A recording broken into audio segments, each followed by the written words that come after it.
Picture this.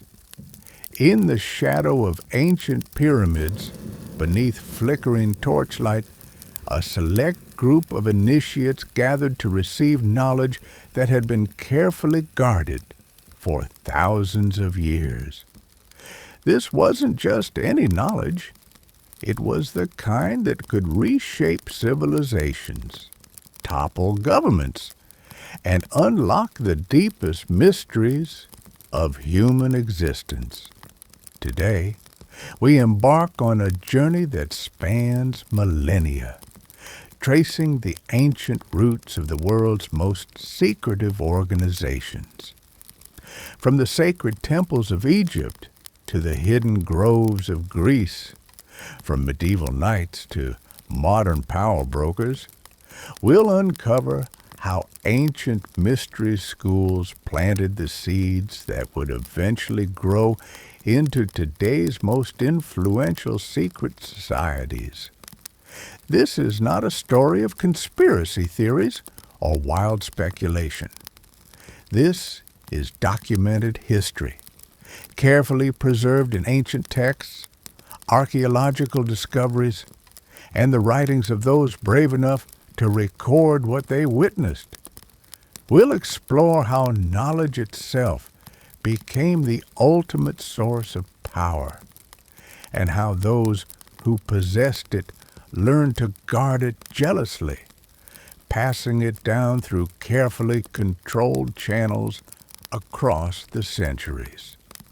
Settle in, because over the next few hours, we're going to peel back layers of history that most people never see, revealing the ancient foundations upon which modern secret societies still operate today. To understand where secret societies truly began, we must first understand why they began. In the ancient world, knowledge was not democratically shared as it might be today. Information was precious, dangerous, and potentially life-threatening to both those who possessed it and those who might misuse it. Imagine living in a time when the ability to predict eclipses, understand the movement of stars, or practice medicine could mark you as either a god among men or a dangerous sorcerer worthy of death.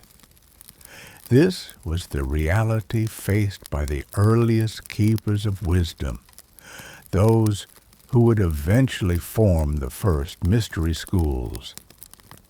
The term mystery itself comes from the Greek word mysteria, which referred to secret religious rites and ceremonies. But these weren't mysteries in the modern sense of unsolved puzzles. They were sacred truths that were literally mysterious, hidden from the uninitiated masses and revealed only to those who had proven themselves worthy through rigorous testing and spiritual purification. Archaeological evidence suggests that organized groups dedicated to preserving and transmitting secret knowledge existed as far back as 4000 BCE. In ancient Mesopotamia, Sumerian priests formed closed societies that controlled not only religious practices, but also the arts of writing, mathematics, and astronomy. These early practitioners understood something fundamental about human nature, that knowledge, when properly controlled and dispensed, could be transformed into lasting power and influence. The ancient world was a place where the line between natural philosophy and what we might call magic was extremely thin. Those who understood the patterns of nature, the cycles of the moon, the properties of herbs, the principles of engineering, possessed capabilities that seemed supernatural to the common people. This created a natural aristocracy of knowledge, where wisdom became both a responsibility and a burden. Consider the ancient Egyptian priest-scribes who knew how to mummify bodies, a process that preserved human remains for thousands of years. This wasn't simply a technical skill, it was bound up with complex religious beliefs about the afterlife, the nature of the soul, and the proper relationship between the living and the dead. Such knowledge couldn't be casually shared or taught to just anyone. It required years of preparation, moral development, and spiritual purification. Similarly, the ancient mathematicians and astronomers who could predict celestial events held knowledge that had profound implications for agriculture, navigation, and the timing of religious festivals. In societies where the gods were believed to communicate through natural phenomena, the ability to predict when these phenomena would occur was tantamount to having a direct line to divine wisdom.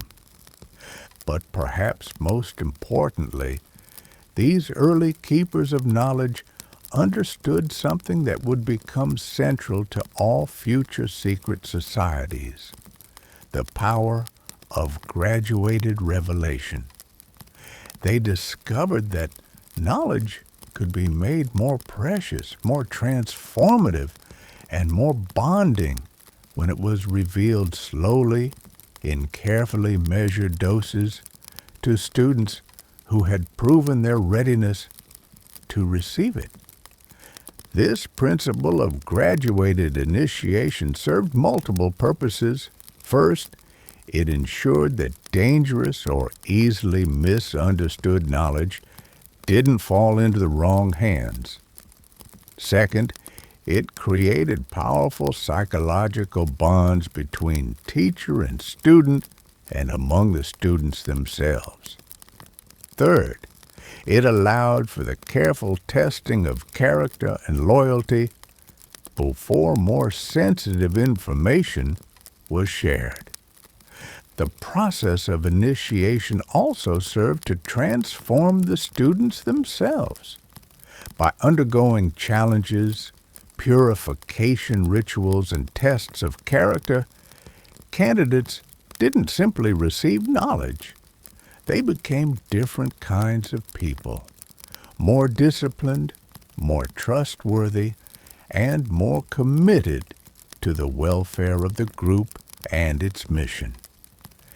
As these early mystery schools developed, they began to recognize that their true power lay not just in what they knew, but in how they organized themselves. They developed sophisticated hierarchical structures that allowed for the careful management of information flow. They created elaborate symbolism that could convey complex ideas efficiently while remaining incomprehensible to outsiders. They established codes of conduct that ensured members would protect the group's secrets even at personal cost. Most importantly, they learned to adapt. As societies changed, as new technologies emerged, as political systems evolved, these early mystery schools proved remarkably adept at transforming themselves while preserving their essential character and mission. This adaptability would prove crucial to their survival across millennia of social upheaval. The ancient mystery schools also pioneered the use of allegory and symbolism as teaching tools. Rather than presenting abstract concepts directly, they embedded profound truths within stories, rituals, and symbols that could operate on multiple levels of meaning. A single symbol might represent a basic truth to a beginning student while simultaneously conveying advanced philosophical concepts to an adept. This multi-layered approach to knowledge transmission had several advantages. It allowed the schools to operate in the open while keeping their deepest secrets hidden. It provided a natural filter that separated those with the intellectual and spiritual capacity for advanced teachings from those who lack such capacity. And it created a shared symbolic language that could unite initiates across geographical and cultural boundaries. Of all the ancient civilizations that gave birth to mystery schools, none was more influential than Egypt. For over 3,000 years, the land of the pharaohs served as the beating heart of esoteric knowledge in the ancient world.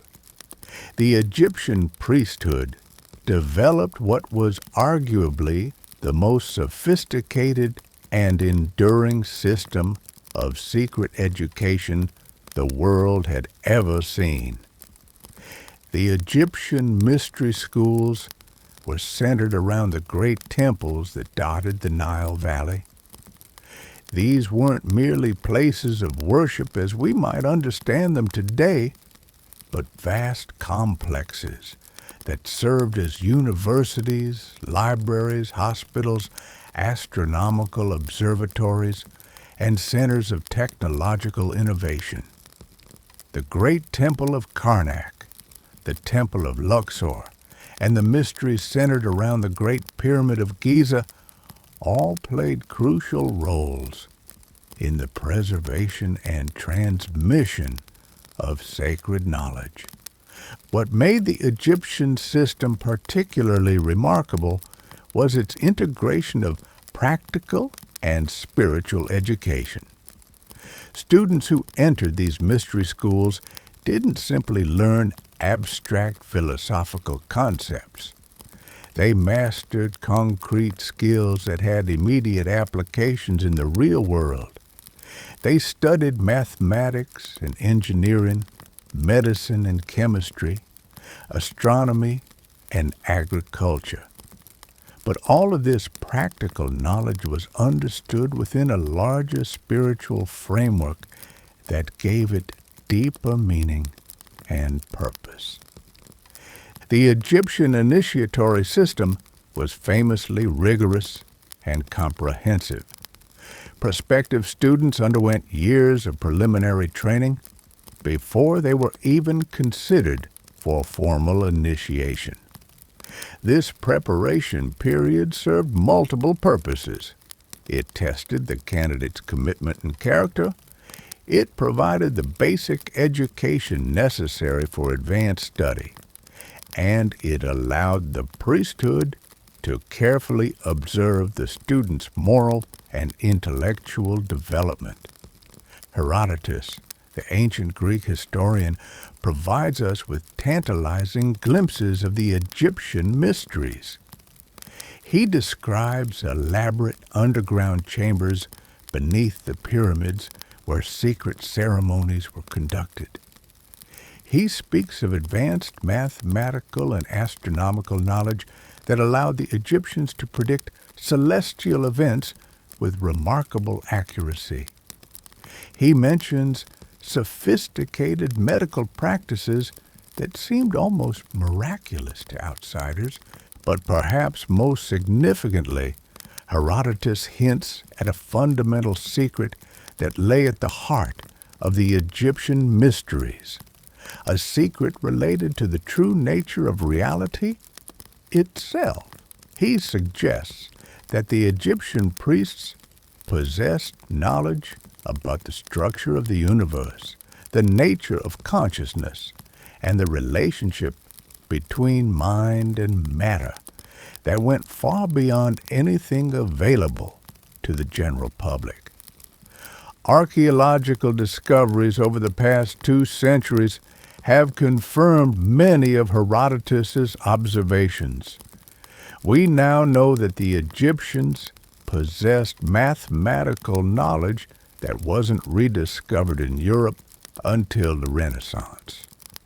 They developed medical procedures that remained unsurpassed for thousands of years.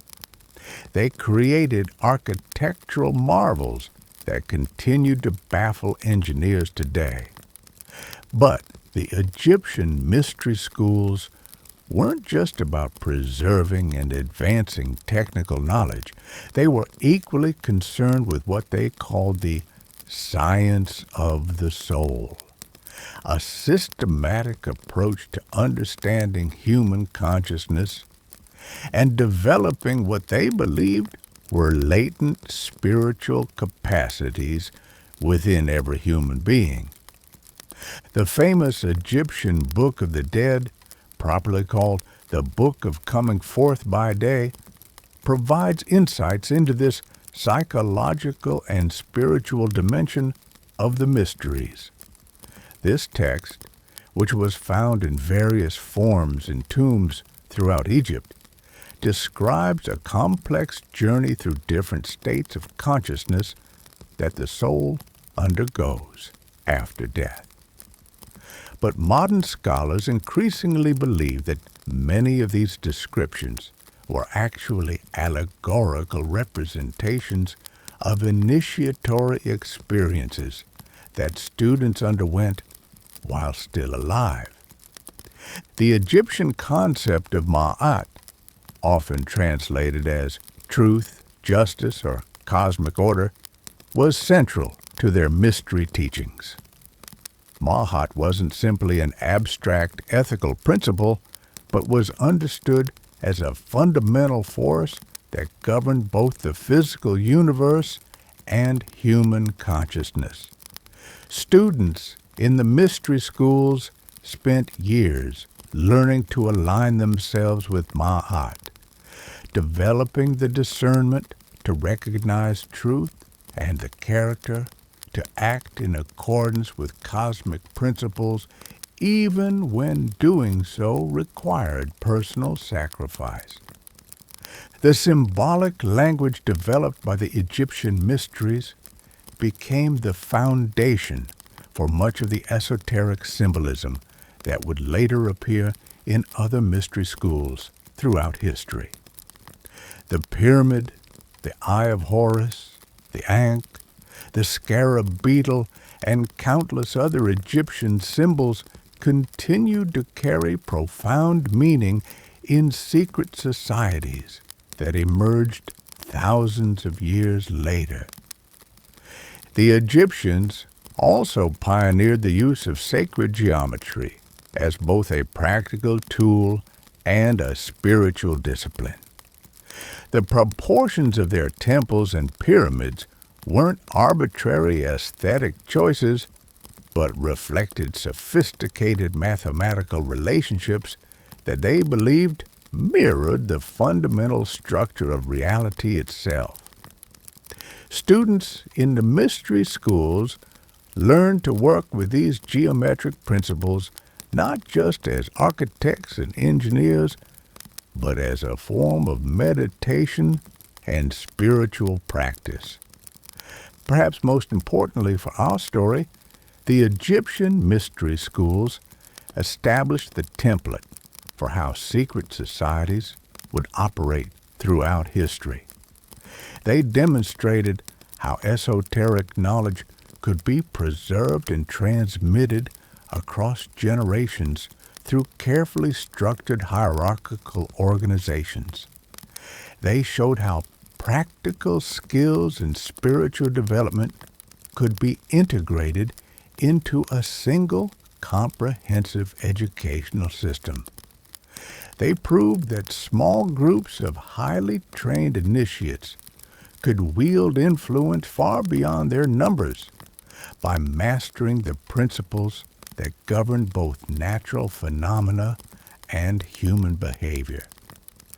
The influence of Egyptian mystery schools extended far beyond the borders of Egypt itself. Students came from across the ancient world to study in the great temples of the Nile. Many of the most famous figures in ancient philosophy and science spent time in Egypt as students or visitors. Pythagoras, Plato, and other Greek philosophers whose ideas would later influence Western thought for millennia all acknowledged their debt to Egyptian wisdom.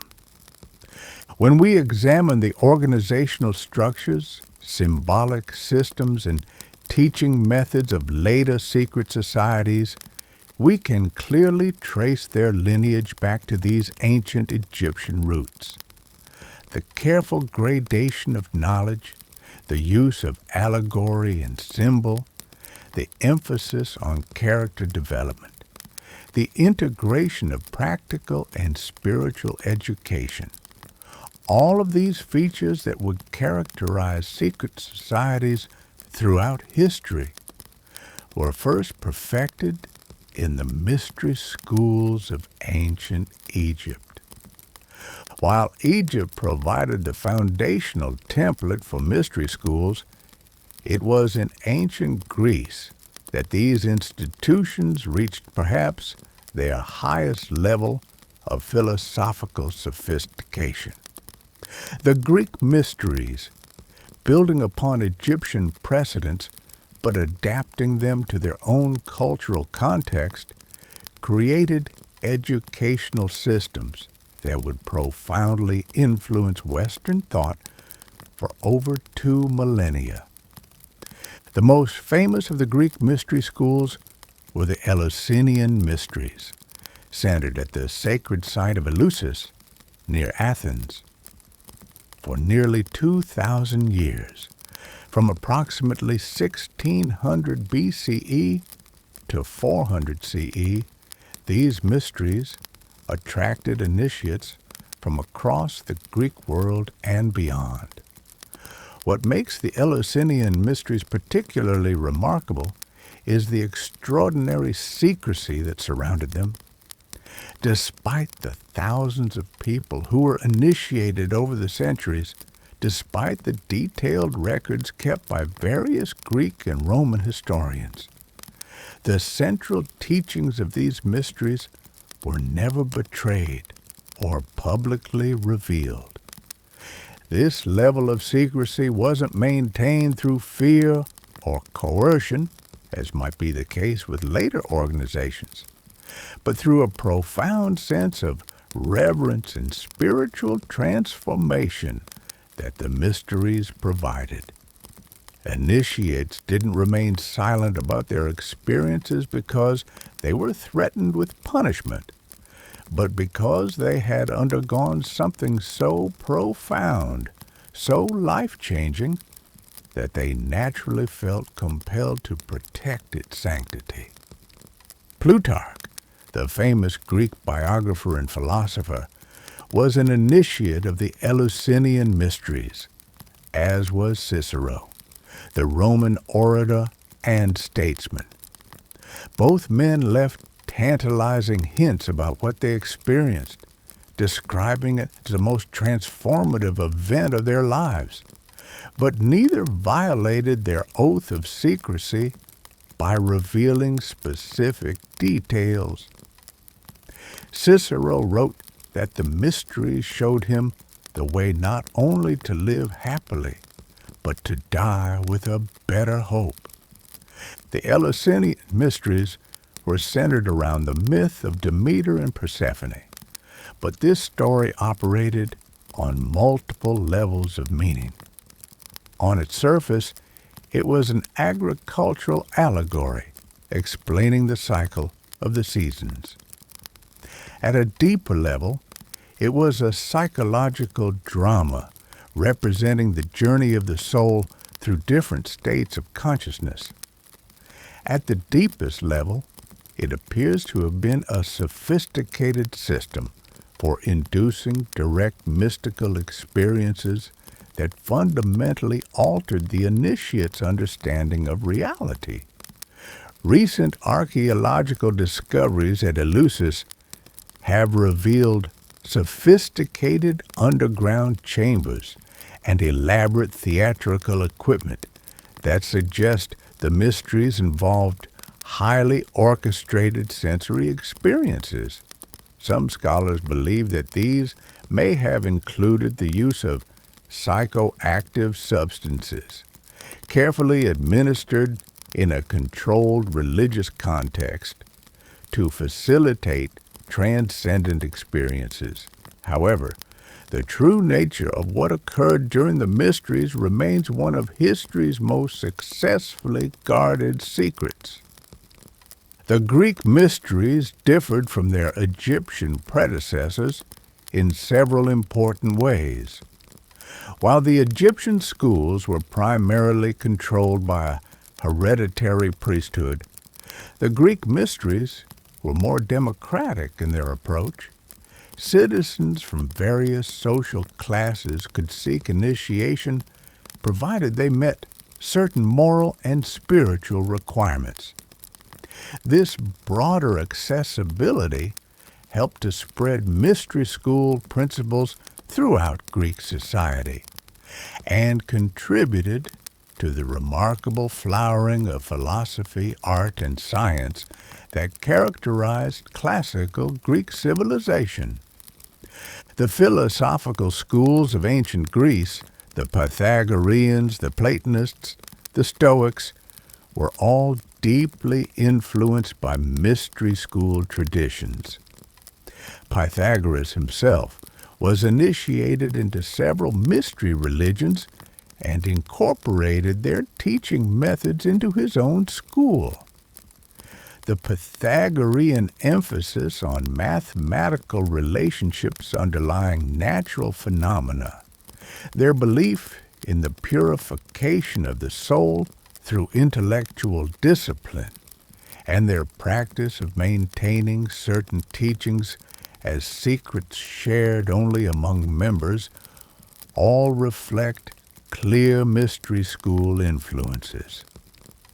Plato's Academy, perhaps the most influential educational institution in Western history, was organized along lines that clearly reflect mystery school principles. Students progressed through different levels of instruction over many years. The most advanced teachings were reserved for those who had proven their philosophical capacity and moral character. Plato used allegory and myth as teaching tools, embedding profound philosophical truths within stories that could be understood at multiple levels. The famous allegory of the cave, found in Plato's Republic, can be read as a perfect description of the mystery school process. The prisoners, chained in the cave, seeing only shadows on the wall, represent ordinary human consciousness trapped in illusion. The freed prisoner who climbs toward the light represents the initiate who gradually awakens to higher levels of reality. The prisoner's difficult journey back to the cave to enlighten others represents the responsibility of the initiated to serve as teachers and guides for those still trapped in ignorance. Aristotle, Plato's most famous student, was more skeptical of mystery school traditions, but even he acknowledged their importance in Greek intellectual life. His systematic approach to organizing knowledge, his emphasis on the careful observation of natural phenomena, and his belief in the importance of character development all show the influence of mystery school methodologies. The Greek mysteries also pioneered new approaches to what we might call applied psychology. The Dionysiac mysteries, for example, involved elaborate rituals designed to help participants access and integrate normally unconscious aspects of their psyche.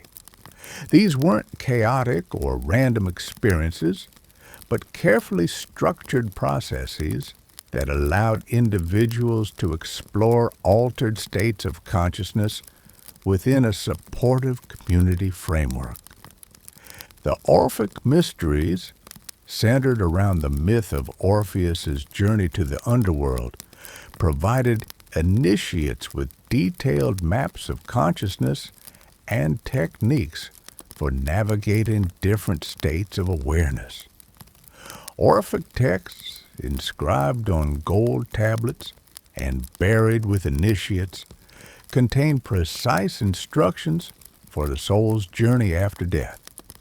But these instructions make much more sense when understood as descriptions of psychological and spiritual states accessible during life through proper training. The Greek mysteries also made important contributions to what would later become the foundation of scientific method. The careful observation of natural phenomena, the testing of hypotheses through repeated experimentation, the systematic recording of results. All of these practices were first developed within mystery school contexts as tools for understanding both outer and inner reality. Perhaps most importantly for our story, the Greek mysteries established the intellectual framework that would allow mystery school traditions to survive the collapse of ancient civilization. By translating Egyptian wisdom into philosophical language, by demonstrating the compatibility of rational inquiry with spiritual development, by creating educational institutions that could adapt to changing political circumstances, the Greeks ensured that mystery school knowledge would continue to influence human development long after the ancient world had vanished. The mystery schools of Greece also pioneered the concept of philosophical friendship. Deep bonds between students and teachers based on shared commitment to truth and wisdom, rather than family ties or political alliance. These relationships often lasted lifetimes and created networks of influence that extended across the ancient world. This model of association based on shared values and common purpose would become central to all later secret societies.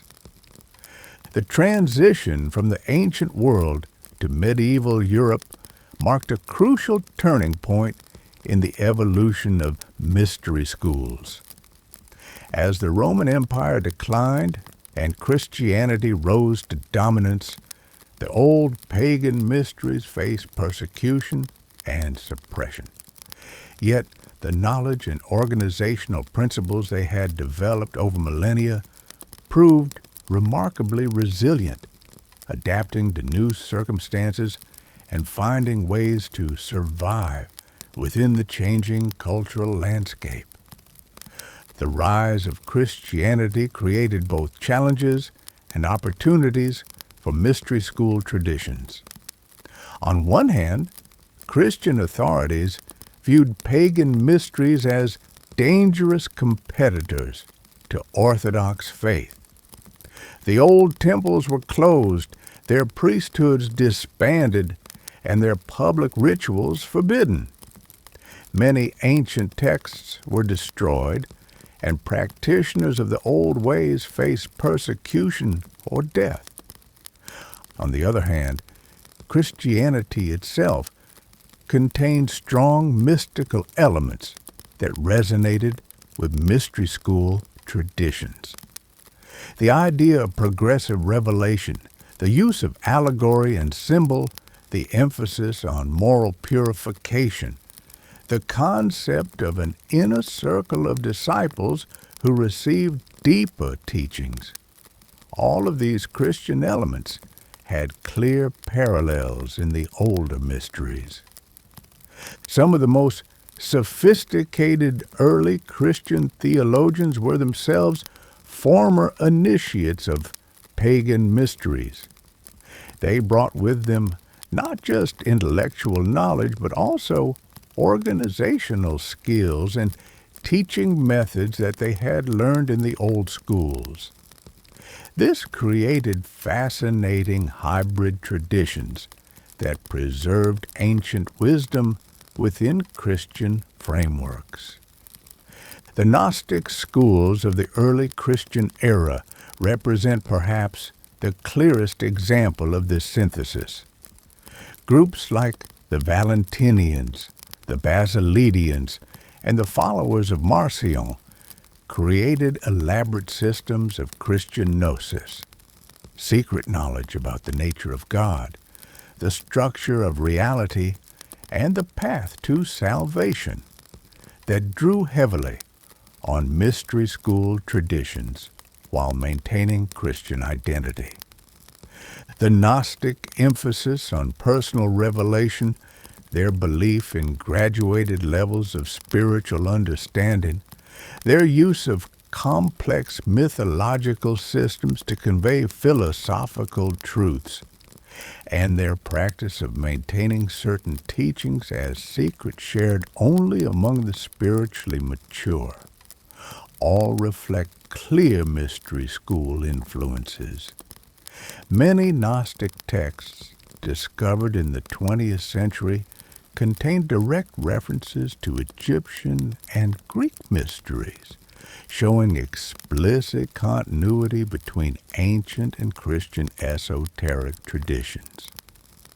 However, Orthodox Christianity ultimately rejected the Gnostic approach, favoring faith over knowledge, public revelation over secret teaching, and uniform doctrine over graduated understanding. The Gnostic schools were suppressed as heretical, their texts burned, and their leaders persecuted or killed. By the 4th century CE, public Gnostic Christianity had largely vanished from the Mediterranean world. But mystery school traditions didn't simply disappear. They went underground, adapting themselves to survive in a hostile environment. Some found refuge in the emerging monastic movement. Christian monasteries, particularly in Ireland and the Byzantine Empire, became repositories for ancient texts and learning. Monks who had access to pre-Christian manuscripts often incorporated older wisdom into their Christian studies, creating syncretic traditions that preserved ancient knowledge within acceptable religious frameworks. The Islamic conquest of much of the former Roman Empire created new opportunities for mystery school traditions.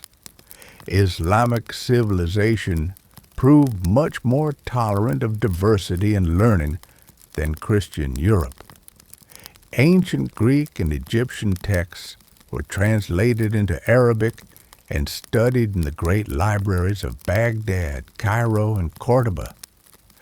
Islamic scholars didn't just preserve this ancient wisdom, they built upon it, creating new syntheses that would eventually flow back into European thought during the medieval period. The Sufi schools of Islam represent perhaps the most direct continuation of ancient mystery traditions within an Abrahamic religious framework. Sufi orders like the Mevlevi, whirling dervishes, the Naqshbandi, and the Chishti developed sophisticated systems of spiritual education that incorporated many elements derived from pre-Islamic mysteries. The Sufi emphasis on direct mystical experience, their use of music and dance as spiritual practices, their organized approach to psychological transformation, and their tradition of master-disciple relationships all reflect clear mystery school influences.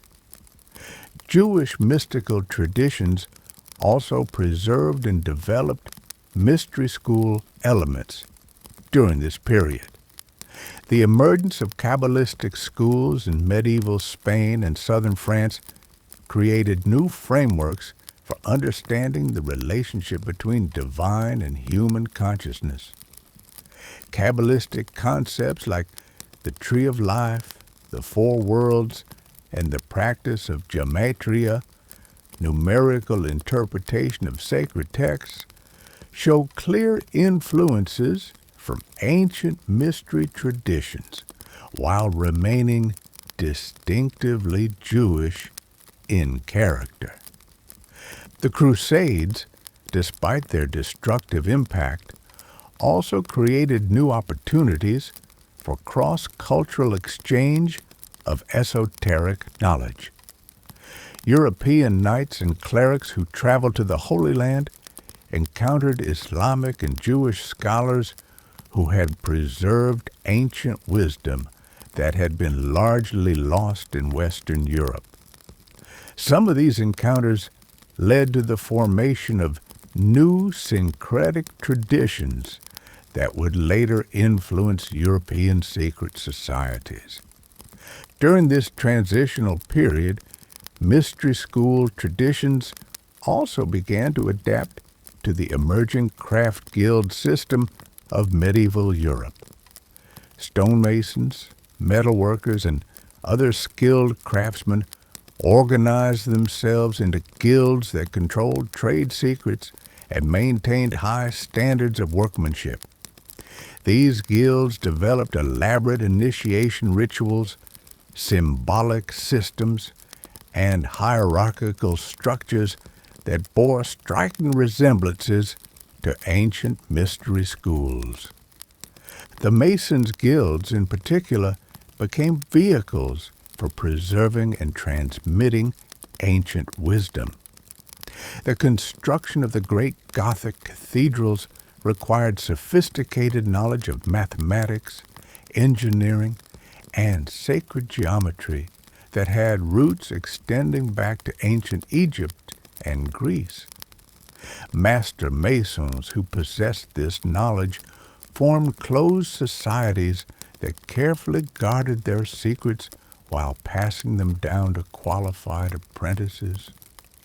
The symbolic language developed by medieval craft guilds drew heavily on mystery school traditions.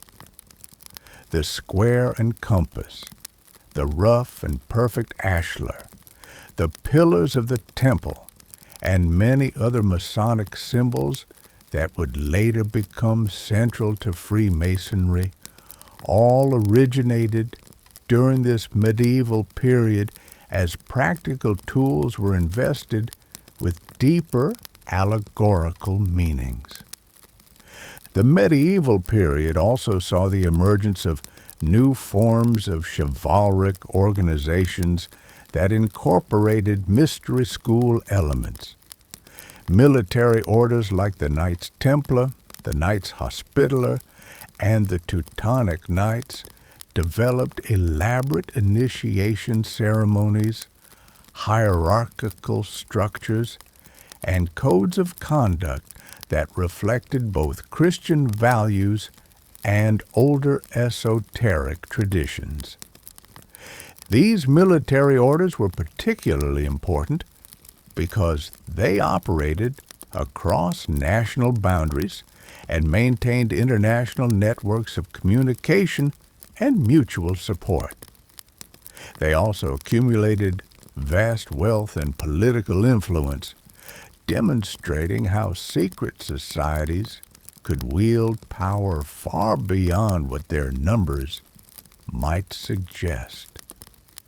The Templars, in particular, appear to have encountered and absorbed various esoteric traditions during their time in the Holy Land. Their rapid rise to wealth and influence, their sophisticated banking operations, their elaborate ceremonial practices, and their eventual suppression amid accusations of heretical beliefs all suggest connections to mystery school traditions that went far beyond conventional Christian monasticism, The Knights Templar represent one of the most fascinating and controversial links between ancient mystery schools and modern secret societies. Founded in 1119 CE as a small band of knights dedicated to protecting Christian pilgrims' travel into the Holy Land, the Templars grew within 2 centuries into one of the most powerful organizations in medieval Europe, accumulating vast wealth, extensive political influence, and a mysterious reputation that persists to this day. What makes the Templars particularly significant for our story is how they appear to have encountered and absorbed various esoteric traditions during their time in the Middle East. The Holy Land was a crossroads where Christian, Islamic, and Jewish mystical traditions intersected. It was also a region where ancient pre-Christian mysteries had survived in various forms. The Templars, operating in this environment for nearly 2 centuries, had unprecedented opportunities to encounter knowledge and practices that had been largely lost in Western Europe. The rapid transformation of the Templars from a small military order into a sophisticated international organization suggests they acquired capabilities that went far beyond conventional medieval institutions. Within decades of their founding, they had established a network of commanderies stretching from Scotland to the Holy Land. They developed banking innovations that wouldn't be seen again in Europe for centuries. They accumulated wealth that rivaled kingdoms. They wielded political influence that made them indispensable to kings and popes. Archaeological investigations of former Templar sites have revealed intriguing anomalies that suggest exposure to advanced knowledge. Templar churches often incorporated unusual architectural features that appear to be based on sacred geometric principles. Templar documents contain references to mathematical concepts that weren't supposedly known in medieval Europe. Templar symbols include elements that can be traced back to ancient Egyptian and Greek mysteries. The famous Templar symbol of 2 knights riding a single horse was officially interpreted as representing their vow of poverty. But this same symbol appears in various forms in ancient mystery traditions, where it represented the union of opposites, spirit and matter, conscious and unconscious, masculine and feminine principles. The Templar adoption of this symbol suggests familiarity with its deeper esoteric meanings. The Templars also developed elaborate initiation ceremonies that bore striking resemblances to mystery school practices. New members underwent a secret ritual that included symbolic death and rebirth, oath-taking in the presence of relics, and the revelation of hidden knowledge available only to initiates.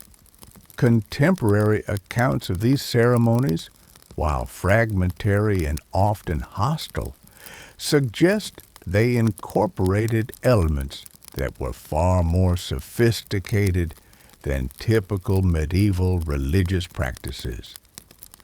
Perhaps most significantly, the Templars appear to have developed what we might call an international intelligence network. They maintained detailed knowledge of political and economic conditions across Europe and the Middle East. They had advance warning of major events. They possessed information that allowed them to make successful investments and avoid disasters that befell others. This suggests a level of organizational sophistication and communication capability that was unprecedented in medieval Europe. The Templars' banking innovations were particularly remarkable. They developed a system that allowed pilgrims to deposit money in Europe and withdraw equivalent amounts in the Holy Land without carrying actual coins across thousands of miles of dangerous territory. This required not only sophisticated financial instruments, but also absolute trust and coordination between Templar houses, separated by vast distances. Modern analysis of Templar financial records reveals they understood economic principles that wouldn't be formally articulated until centuries later. They engaged in what we would now call international arbitrage, taking advantage of differences in currency values between different regions. They provided credit facilities that operated on principles similar to modern banking. They accumulated capital through investment strategies that demonstrated sophisticated understanding of risk and return. The Templars' military success also suggests access to advanced knowledge. Their fortress designs incorporated engineering principles that were centuries ahead of their time. Their tactical innovations influenced military thinking for generations. Their intelligence-gathering capabilities allowed them to anticipate enemy movements and plan accordingly. All of this points to educational and organizational systems that went far beyond what was available in conventional medieval institutions. But perhaps the most intriguing aspect of the Templars is what happened to them after their official suppression in 1307. King Philip IV of France, heavily in debt to the Templars and covetous of their wealth, orchestrated their arrest on charges of heresy, idol worship, and various other crimes. Many Templars were tortured and killed, their property confiscated, and their order officially dissolved by papal decree in 1312. However, evidence suggests that the suppression was far from complete. In many regions, Templars received advance warning and disappeared before they could be arrested. Vast amounts of Templar treasure and documentation were never found. Ships belonging to the Templar fleet vanished from French ports on the night before the arrests. Many former Templars appear to have found refuge in other organizations or created new secret societies to continue their work. Portugal, Scotland, and other regions that remained independent of French influence provided havens for former Templars. In Portugal, the Templars simply renamed themselves the Order of Christ and continued operating with royal protection. In Scotland, they may have played a role in the wars of independence against England. Archaeological evidence suggests Templar symbols appear in Scottish architecture long after their supposed suppression. The connection between surviving Templars and later secret societies is a subject of ongoing historical debate. However, several important clues suggest significant continuity. Many symbols that became central to Freemasonry, the temple, the pillars, the square and compass, have clear Templar precedents. Masonic legends about the building of Solomon's temple echo Templar traditions about their mission to protect sacred sites. The Masonic emphasis on geometry and architecture reflects Templar expertise in castle and church construction. More significantly, the organizational principles that characterize the Templars, international networking, elaborate initiation ceremonies, hierarchical structures, the careful protection of secrets, all became defining features of later secret societies. The Templars demonstrated how a relatively small organization could wield influence far beyond its apparent resources through superior knowledge, better organization, and more sophisticated communication systems. The Templars also pioneered the concept of operating simultaneously within and outside established power structures. They maintained their independence while serving as advisors to kings and popes. They accumulated wealth while maintaining vows of poverty. They operated internationally while claiming loyalty to local authorities. This ability to navigate complex political environments while maintaining organizational independence became a hallmark of later secret societies. Recent historical research has revealed that many of the charges brought against the Templars during their trial were likely fabricated or exaggerated. However, some accusations may have contained kernels of truth that point to their involvement with esoteric traditions. Charges of idol worship might reflect their adoption of symbolic practices derived from mystery schools. Accusations of heretical beliefs might indicate their exposure to Gnostic or other non-Orthodox Christian traditions during their time in the East. The Templars' tragic end also provided later secret societies with important lessons about the dangers of becoming too visible or accumulating too much obvious power. Future organizations would be more careful about maintaining low profiles, diversifying their assets, and avoiding direct confrontation with established authorities.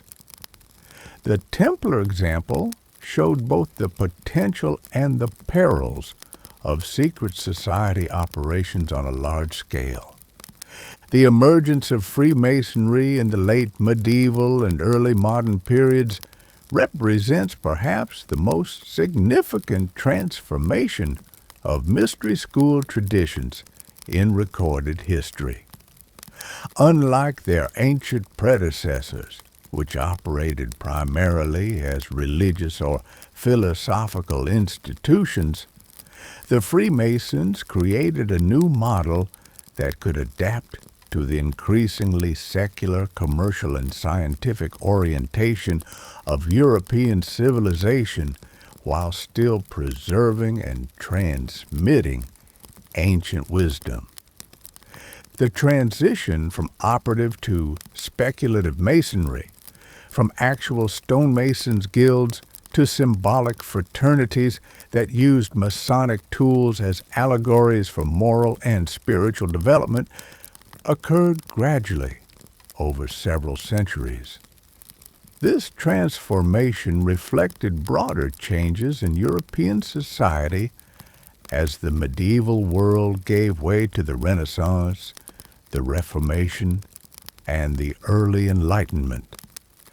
The operative Masons' guilds of medieval Europe had developed sophisticated systems for training craftsmen, protecting trade secrets, and maintaining quality standards. These guilds possessed advanced knowledge of mathematics, engineering, and sacred geometry that was essential for the construction of the great cathedrals and castles that defined medieval architecture. They organized themselves into hierarchical structures with apprentices, journeymen, and masters, each level possessing greater knowledge and responsibility. But the Masons' guilds were more than just trade organizations. They developed elaborate symbolic systems that invested their practical tools, the square, compass, level, plumb line, and others, with deeper moral and spiritual meanings. They created initiation ceremonies that transformed the learning of technical skills into a process of character development. They maintained traditions that connected their work to biblical accounts of the construction of Solomon's temple, giving their craft a sacred dimension that elevated it above mere commercial activity. As the medieval period waned and the Renaissance began, the guild system came under increasing pressure. New technologies, changing economic conditions, and shifting political structures all challenged traditional craft organizations. Many operative lodges began accepting speculative members, educated gentlemen who weren't practicing Masons but were interested in the intellectual and symbolic dimensions of the craft. This development proved crucial for the preservation of mystery school traditions. The speculative Masons brought with them broader education, international connections, and familiarity with various philosophical and esoteric traditions. They recognized in Masonic symbolism and ceremony elements that connected to ancient wisdom traditions extending back to Egypt and Greece. The formation of the first Grand Lodge in London in 1717 marked the official beginning of modern speculative Freemasonry. This event brought together 4 London lodges under unified organization and established the basic structure that would govern Masonic operations worldwide. But this formal beginning represented the culmination of developments that had been occurring for decades, if not centuries. The early leaders of organized Freemasonry demonstrated remarkable sophistication in their understanding of ancient mystery traditions. They recognized that the symbols, ceremonies, and organizational structures they had inherited from operative Masonry provided an ideal framework for preserving and transmitting profound philosophical and spiritual teachings. They systematically developed these elements into a comprehensive educational system that could operate effectively in the modern world. Masonic degrees became vehicles for progressive revelation, allowing members to advance through carefully structured levels of instruction that gradually unveiled deeper meanings and more sophisticated concepts. The first 3 degrees, entered apprentice, fellow craft, and master mason, provided basic moral instruction using simple allegorical stories. Higher degrees, developed later, introduced more complex philosophical concepts and historical connections. The symbolic language of Freemasonry proved remarkably adaptable and powerful. The square, representing morality and right action, and the compass, representing spiritual aspiration and the proper limits of behavior could convey profound truths about human development to initiates while remaining completely innocent to outside observers. The temple, ostensibly representing the biblical Temple of Solomon, actually served as a complex symbol for the purified human personality, properly developed according to divine principles. Masonic ritual and ceremony incorporated many elements that can be traced directly back to ancient mystery schools. The candidate's preparation being blindfolded, having certain garments removed, being led through elaborate movements, recreated the psychological conditions that ancient mysteries had used to facilitate transformative experiences.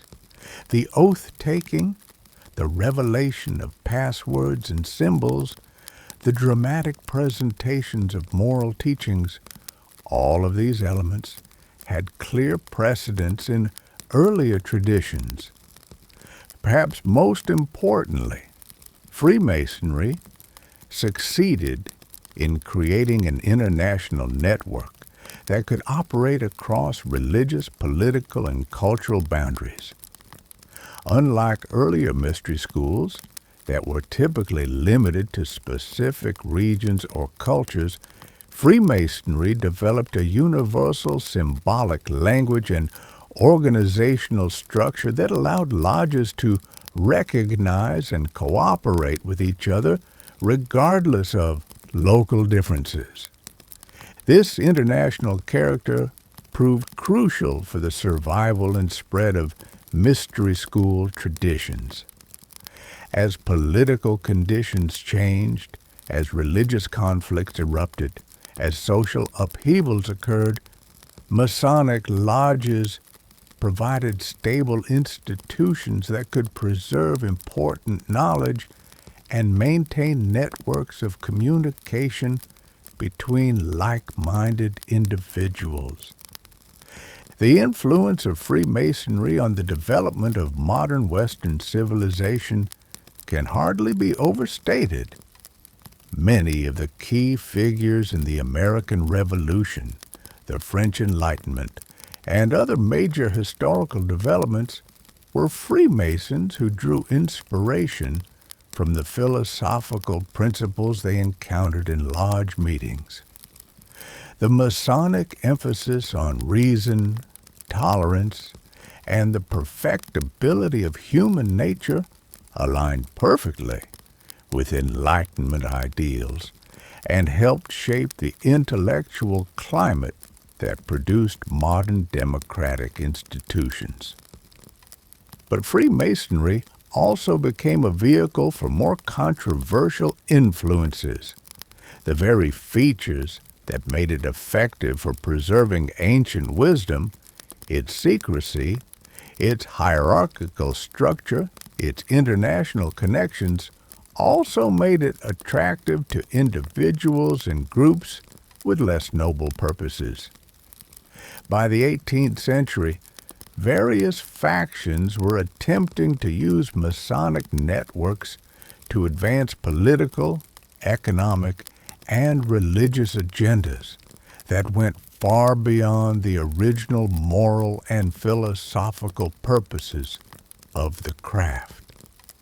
The infiltration of Freemasonry by the Bavarian Illuminati in the 1780s represents perhaps the most significant example of how mystery school institutions could be co-opted by conspiratorial organizations. Adam Weishaupt and his associates recognized that Freemasonry provided an ideal cover and recruitment pool for their more radical agenda of social and political transformation. However, it's important to recognize that the majority of Freemasons throughout history have been sincere individuals seeking moral improvement and philosophical understanding, rather than conspirators plotting social upheaval. The vast majority of Masonic lodges continued to operate as fraternal organizations focused on charity, education, and personal development, rather than political conspiracy. Nevertheless, the Masonic model established patterns that would be adopted by numerous other secret societies over the following centuries. The combination of graduated initiation, symbolic instruction, oath-bound secrecy, and hierarchical organization proved to be remarkably effective for building cohesive groups that could operate across national boundaries while maintaining local autonomy. Understanding Freemasonry is therefore essential for comprehending how ancient mystery school traditions evolved to survive and influence the modern world. Through Freemasonry, the wisdom of ancient Egypt and Greece filtered through medieval craft guilds and chivalric orders, found new expression in forms that could adapt to changing historical circumstances while preserving essential insights about human nature and development. On May 1st, 1776, in the university town of Ingolstadt, Bavaria, a law professor named Adam Weishaupt founded what would become history's most infamous secret society, the Order of the Illuminati. This moment marked not just the birth of a new organization, but the culmination of thousands of years of mystery school evolution and the beginning of a new chapter in the hidden history of human civilization. Weishaupt was no ordinary academic. Born into a devoutly Catholic family but educated by Jesuits who had exposed him to broader philosophical traditions, he possessed a unique combination of institutional knowledge and revolutionary vision. His position as professor of canon law at the University of Ingolstadt gave him access to vast libraries containing both orthodox religious texts and more esoteric materials that trace their origins back to ancient mystery schools. The Bavaria of Weishaupt's time was a deeply conservative region dominated by Catholic religious authorities and traditional monarchical power. The Jesuit order, known for their sophisticated educational methods and international influence, controlled most universities and wielded considerable political power. For a man of Weishaupt's philosophical inclinations, influenced by Enlightenment rationalism and ancient wisdom traditions, this environment must have felt stifling and oppressive. Yet it was precisely this challenging environment that shaped Weishaupt's unique contribution to secret society development. Unlike earlier mystery schools that had operated primarily as educational or spiritual institutions, Weishaupt explicitly designed the Illuminati as an engine of social and political transformation. He understood that knowledge without power was merely academic exercise, and power without knowledge was merely brutish force. His genius lay in creating an organization that could systematically combine both elements. Weishaupt's study of ancient mystery schools had taught him several crucial lessons.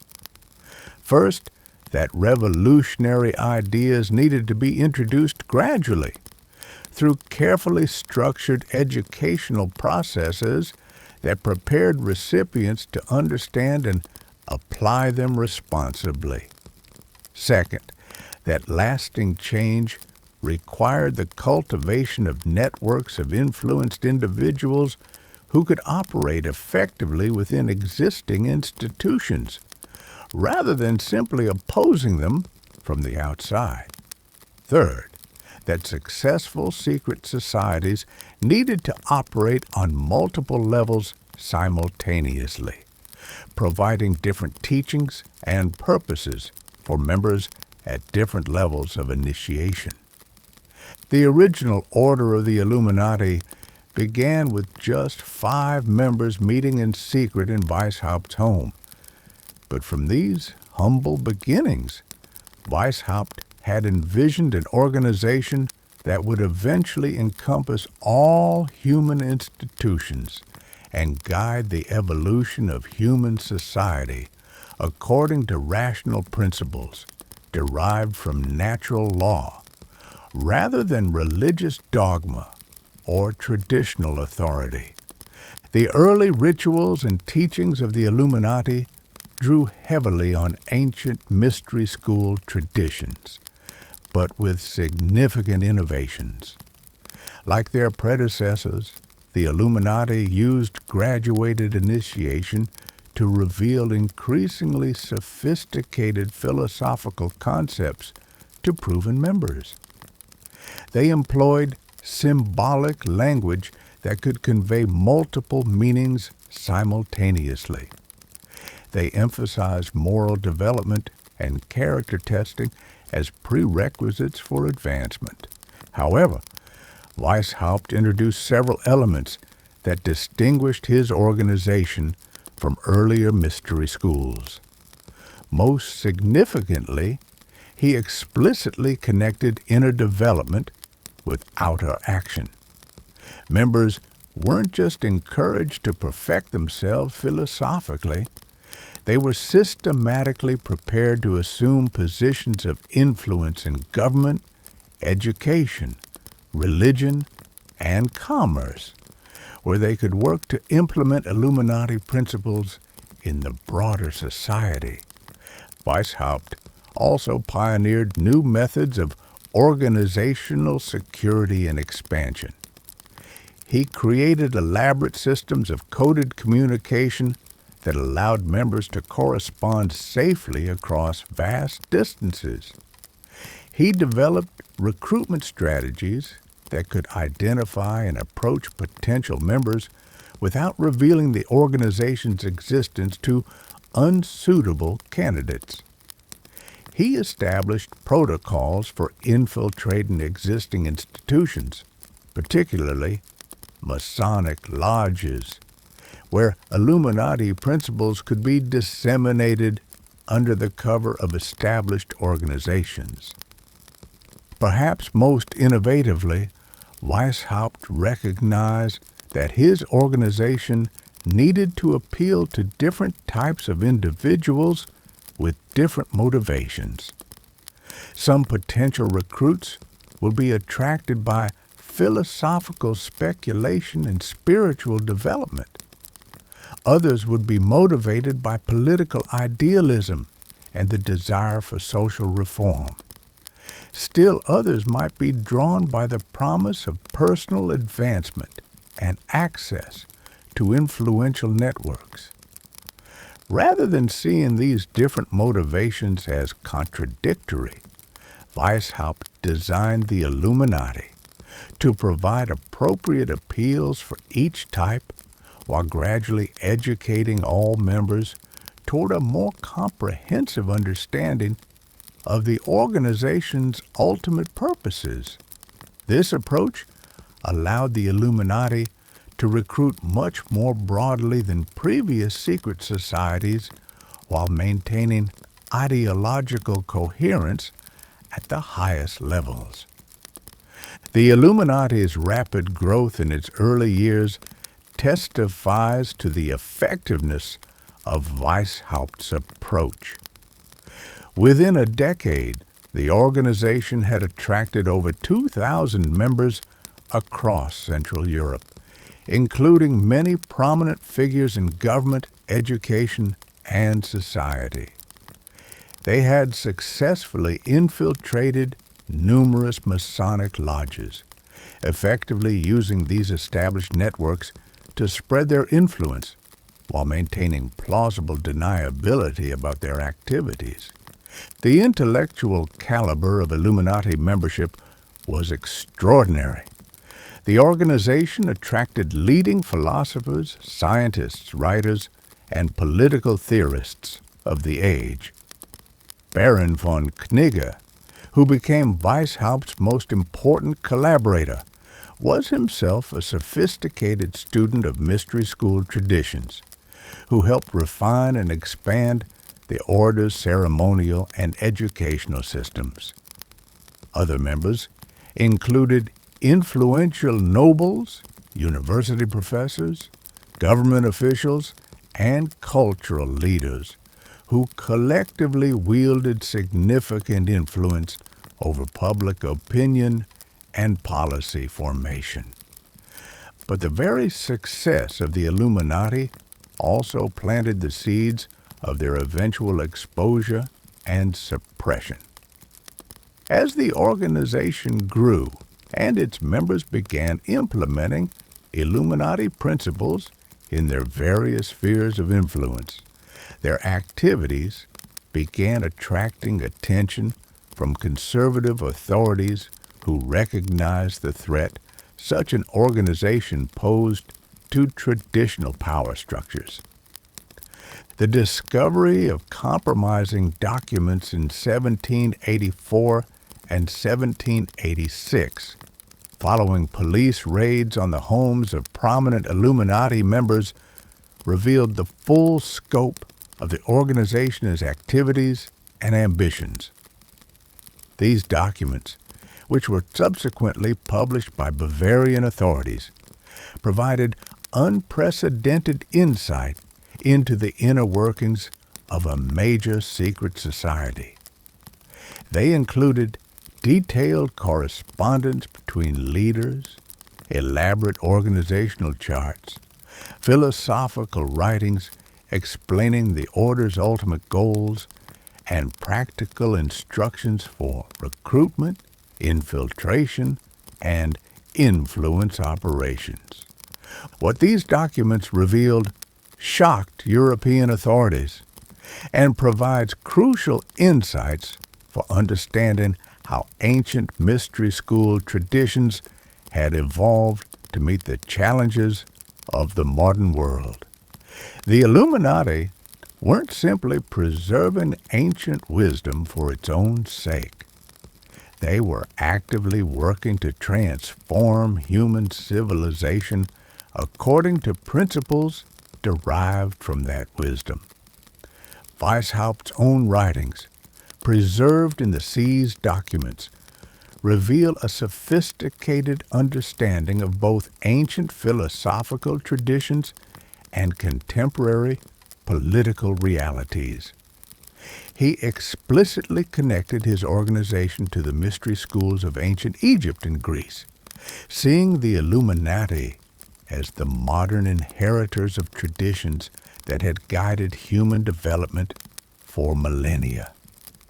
Yet he also recognized that these ancient traditions needed to be updated and activated to address the challenges of an increasingly complex and interconnected world. The suppression of the Bavarian Illuminati by government authorities in 1786 marked the end of the organization in its original form. Many members were arrested, some were executed, and Weishaupt himself was forced to flee Bavaria. However, the ideas, methods, and networks that the Illuminati had developed didn't simply disappear. They had been too widely disseminated, too thoroughly integrated into existing institutions, and too carefully preserved by surviving members to be completely eradicated by government action. The suppression of the Bavarian Illuminati in 1786 marked not the end of Illuminati influence, but rather its transformation into new forms adapted to changing historical circumstances. The ideas, methods, and networks that Weishaupt and his associates had developed proved remarkably resilient, surviving official persecution and evolving to meet the challenges of an increasingly complex modern world. The early 19th century saw the emergence of numerous secret and semi-secret organizations that displayed clear Illuminati influences. The Carbonari in Italy, the Tugendbund in Germany, and various revolutionary societies across Europe all adopted organizational structures, recruitment methods, and philosophical orientations that bore striking resemblances to Illuminati models. While direct organizational continuity is often difficult to establish, the ideological and methodological similarities suggest significant influence. The period following the French Revolution and Napoleonic Wars created unprecedented opportunities for secret society operations. Traditional power structures had been disrupted, national boundaries redrawn, and established authorities delegitimized.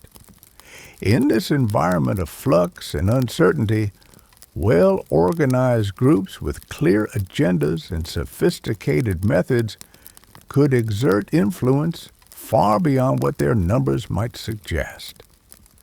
The emergence of international banking houses during this period also provided new vehicles for secret society influence.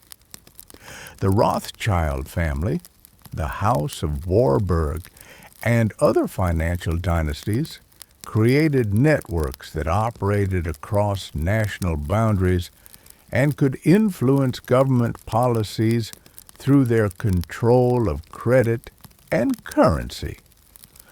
While these organizations weren't secret societies in the traditional sense, they adopted many of the operational methods that Weishaupt had pioneered: compartmentalized operations, coded communications, long-term strategic planning, and the systematic cultivation of influence within existing institutions. The Industrial Revolution created additional opportunities for secret society evolution. The emergence of large corporations, professional associations, and international trade organizations provided new institutional frameworks that could be influenced or infiltrated by organized groups. The expansion of higher education created new recruitment pools of educated individuals who might be attracted to secret society membership. Perhaps most significantly, the development of modern communications technology, telegraph, telephone, radio, and eventually television and internet, provided secret societies with unprecedented capabilities for coordination and influence. Organizations that had once been limited to local or regional operations could now maintain global networks and implement worldwide strategies. The 20th century saw secret society operations reach new levels of sophistication and influence. The establishment of international organizations like the League of Nations and later the United Nations created new arenas for behind-the-scenes influence. The emergence of think tanks, policy institutes, and international forums provided vehicles for shaping public opinion and government policy while maintaining the appearance of objective academic or humanitarian purposes. Organizations like the Council on Foreign Relations, the Trilateral Commission, and the Bilderberg Group display many characteristics that can be traced back to ancient mystery school traditions. Restricted membership based on achievement and character, graduated levels of access to information and influence, systematic networking among members, and the pursuit of long-term goals that extend beyond immediate commercial or political interests. The Bohemian Grove, an exclusive club that brings together political leaders, business executives, and cultural figures for annual gatherings in California's redwood forests, represents perhaps the clearest modern example of mystery school traditions adapted to contemporary circumstances. The club's elaborate rituals, symbolic ceremonies, and emphasis on secrecy all reflect clear connections to ancient traditions, while its membership roster reads like a who's who of American power and influence. Modern university systems, particularly elite institutions like Yale, Harvard, and Oxford, have also become vehicles for secret society operations. Organizations like Yale Skull and Bone Society recruit members from among the most promising students and maintain lifelong networks that extend into the highest levels of government, business, and cultural institutions. The influence of these university-based secret societies on American foreign policy, economic development, and cultural trends can be documented through careful analysis of member career patterns and policy outcomes. The emergence of multinational corporations has created new forms of secret society influence that operate on a global scale. Corporate boards of directors, executive committees, and strategic planning groups often function as exclusive networks that coordinate policies across seemingly independent organizations. The interlocking directorates that link major corporations, financial institutions, and policy organizations create informal power structures that can implement coordinated strategies without formal conspiracy. Professional associations, trade organizations, and industry groups also provide vehicles for secret society-style influence. Organizations like the World Economic Forum bring together global leaders under the auspices of economic cooperation and development, but their closed-door sessions and carefully controlled membership suggest more sophisticated coordination than their public statements might indicate. The modern media landscape has created both challenges and opportunities for secret society operations. On one hand, investigative journalism and instant global communications make it more difficult to maintain traditional levels of secrecy. On the other hand, the complexity and information overload of modern media make it easier to hide significant activities in plain sight. The development of sophisticated public relations and propaganda techniques has allowed modern secret societies to shape public opinion more effectively than their predecessors could have imagined. By controlling the framing of issues, the selection of expert sources, and the timing of revelations, well-organized groups can guide public discourse toward conclusions that serve their interest while maintaining the appearance of democratic debate and independent analysis. Financial markets have become particularly important arenas for secret society influence. The ability to coordinate investment strategies, currency movements, and credit policies across international boundaries provides unprecedented leverage over government policies and economic development. Organizations that can influence decisions about interest rates, currency valuations, and investment flows can effectively control the economic destiny of entire nations. The emergence of global environmental and humanitarian concerns has also created new opportunities for secret society influence. International environmental organizations, human rights groups, and development agencies often operate with minimal oversight while wielding significant influence over government policies and public opinion. The noble purposes of these organizations provide excellent cover for activities that might serve other agendas. Technology companies have become particularly important players in modern secret society operations. The giants of Silicon Valley, Google, Facebook, Amazon, Apple, possess unprecedented capabilities for surveillance, information control, and behavior modification. Their ability to monitor communications, shape information flows, and influence decision-making processes makes them natural allies or targets for groups seeking global influence.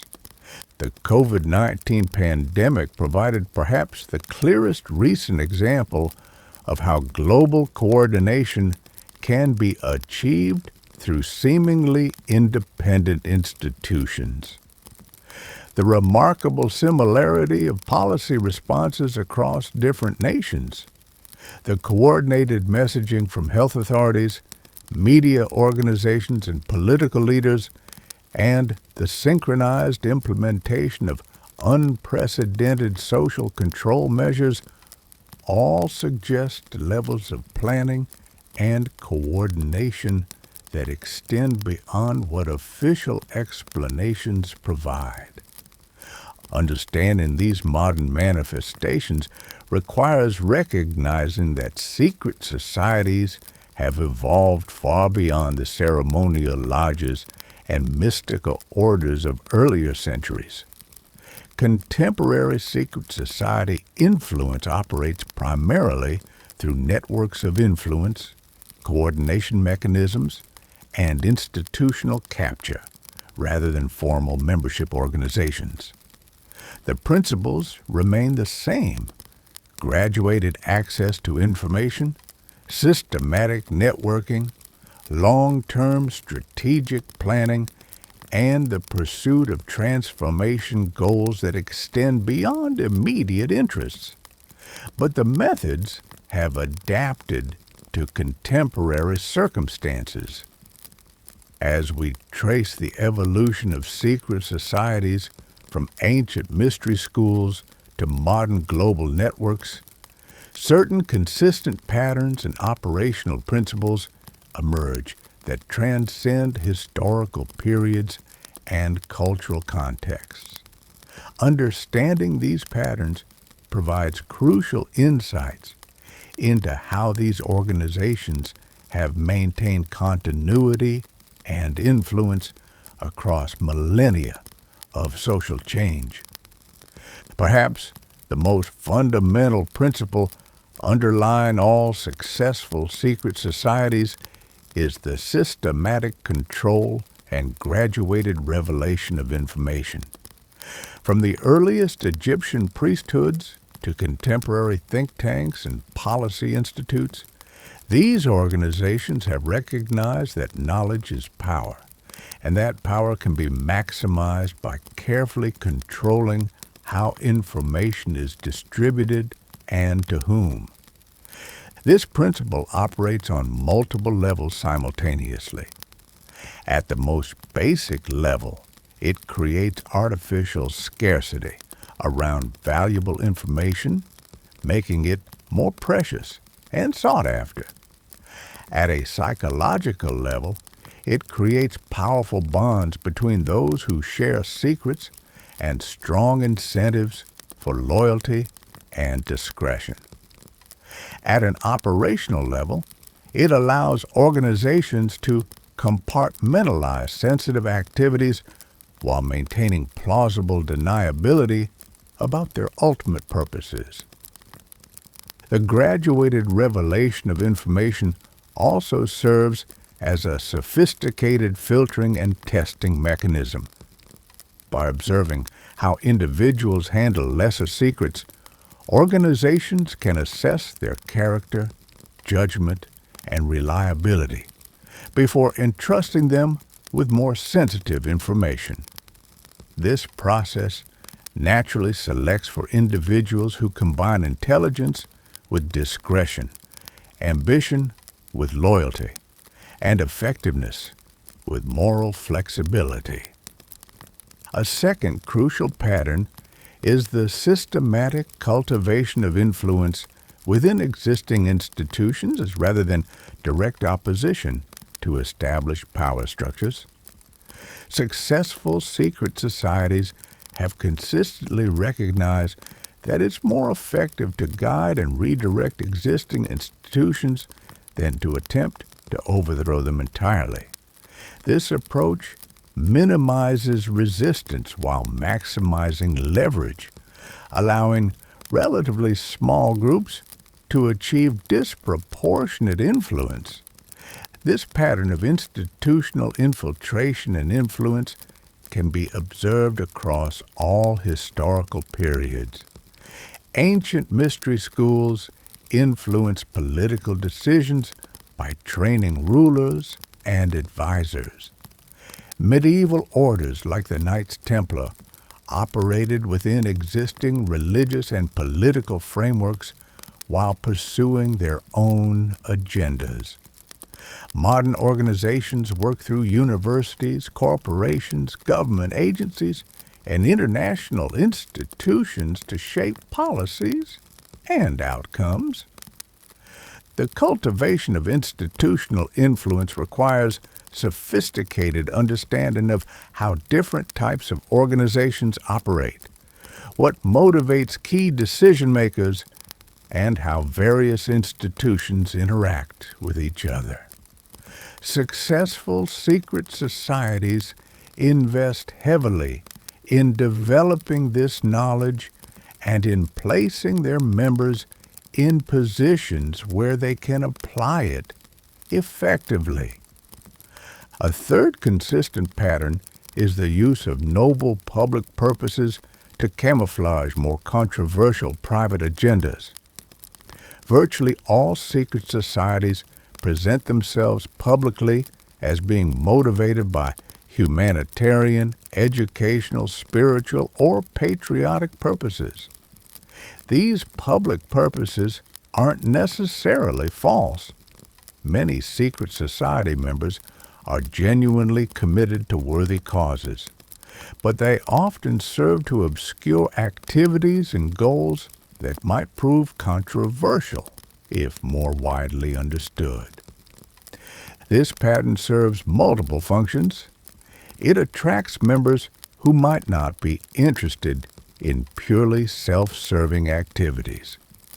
It provides moral justification for morally ambiguous means.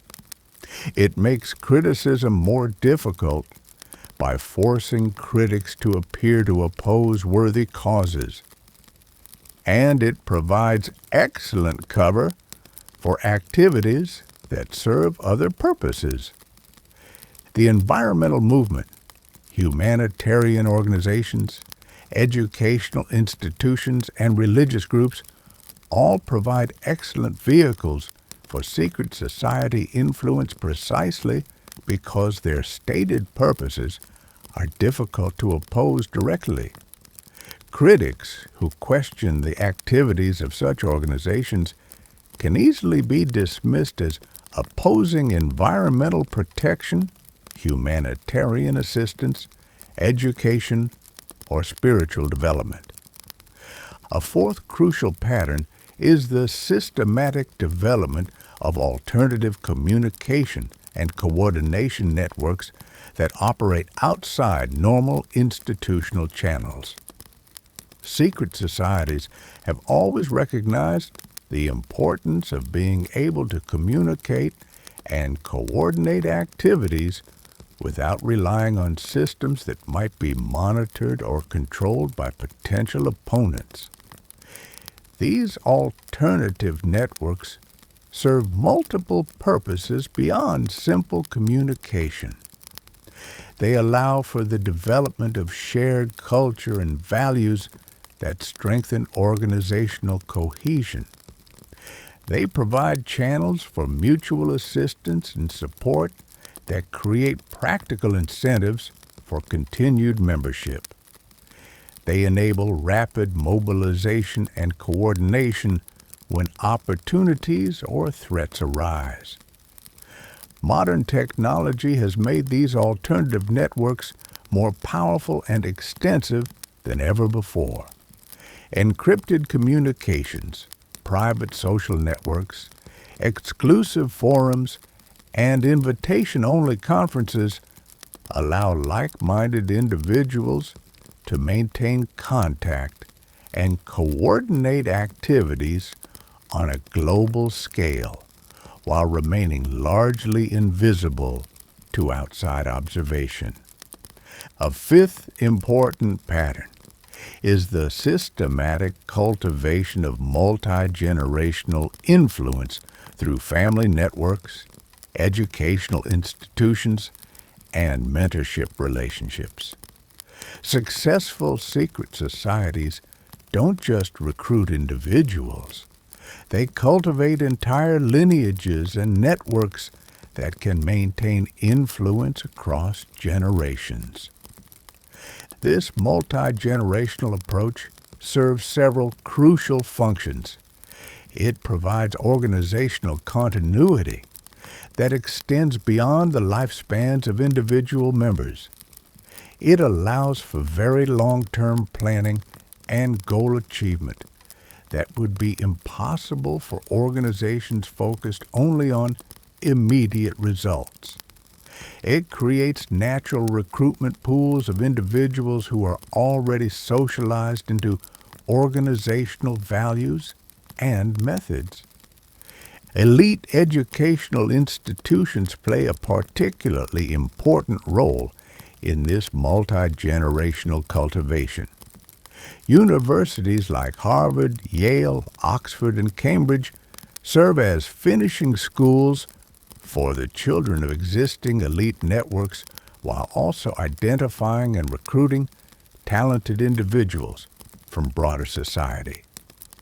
The bonds formed in these institutions often prove more lasting and influential than those created in professional or political contexts. A sixth pattern is the systematic use of symbolism, ritual, and ceremony to create shared identity and reinforce organizational values. While these elements might appear anachronistic or superstitious to modern observers, they serve important psychological and social functions that explain their persistence across centuries. Symbolic systems allow for complex communication that can operate on multiple levels simultaneously. They create emotional bonds that are often stronger than purely rational connections. They provide frameworks for interpreting events and making decisions that maintain organizational coherence, even when members are geographically dispersed or operating independently. Ritual and ceremony serve similar functions while also providing opportunities for testing, evaluation, and advancement within organizational hierarchies. The willingness to participate in elaborate ceremonies, even when they might appear silly or meaningless, demonstrates commitment and conformity that are essential for maintaining organizational discipline. Modern secret societies have adapted these traditional elements to contemporary circumstances but the underlying functions remain the same. Corporate retreats, exclusive conferences, award ceremonies, and similar events serve many of the same purposes as ancient initiation rituals while maintaining contemporary respectability. A seventh crucial pattern is the systematic development of economic independence and influence through the accumulation and strategic deployment of wealth. Secret societies have consistently recognized that sustained influence requires financial resources that are independent of external control. This economic dimension has become increasingly important in the modern era as financial markets have become global and interconnected. Organizations that can coordinate investment strategies, influence monetary policies, and control credit flows possess unprecedented leverage over political and social developments. The financial power of modern secret societies extends far beyond simple wealth accumulation. By coordinating activities across multiple institutions, central banks, investment firms, multinational corporations, sovereign wealth funds, these networks can influence economic conditions that affect entire nations while maintaining the appearance of independent market forces. Understanding these patterns and principles is essential for comprehending how secret societies have maintained influence and continuity across thousands of years of historical change.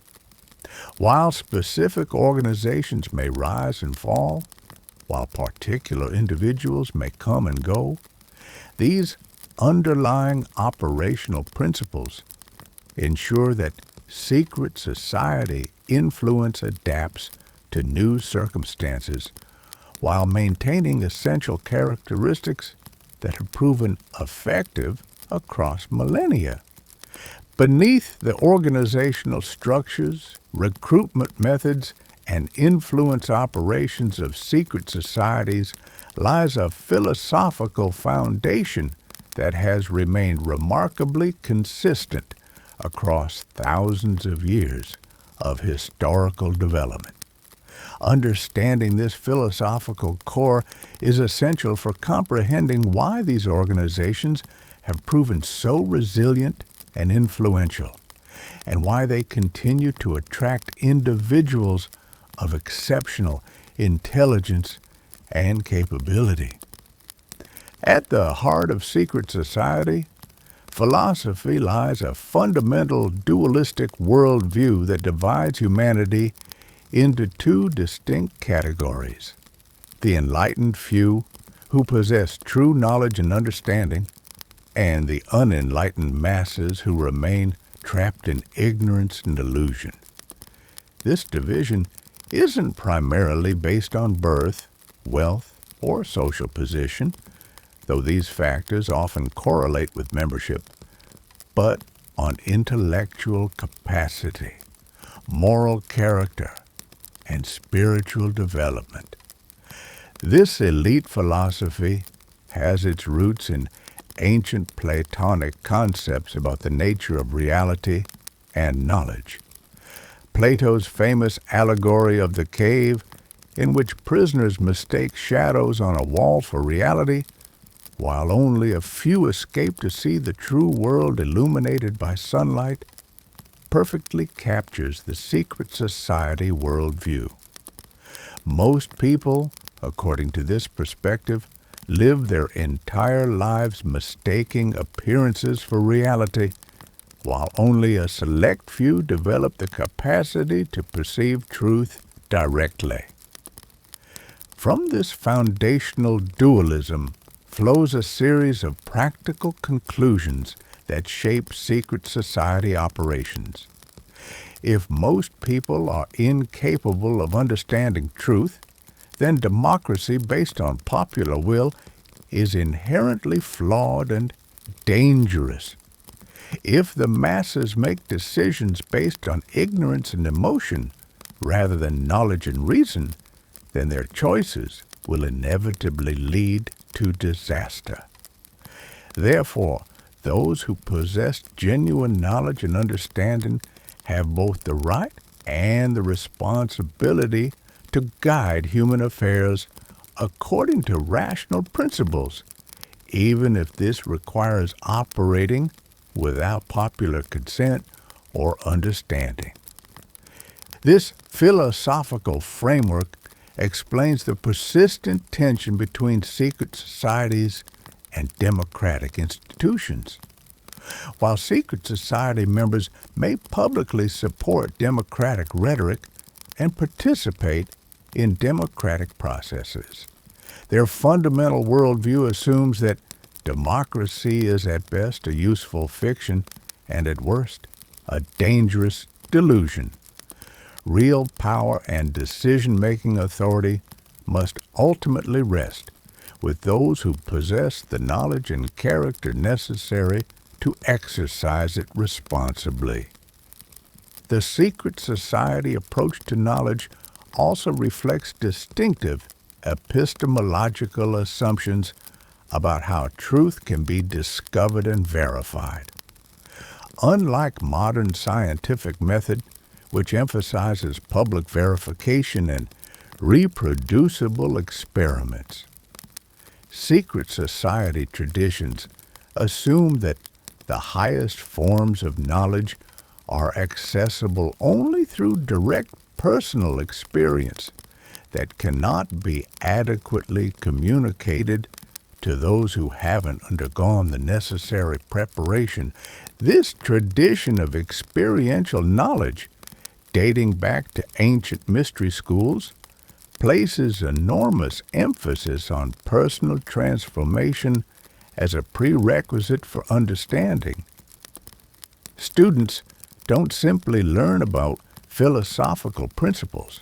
They undergo psychological and spiritual changes that allegedly allow them to perceive reality more accurately. This process of transformation is what distinguishes genuine initiates from mere scholars who may possess intellectual knowledge without deeper understanding.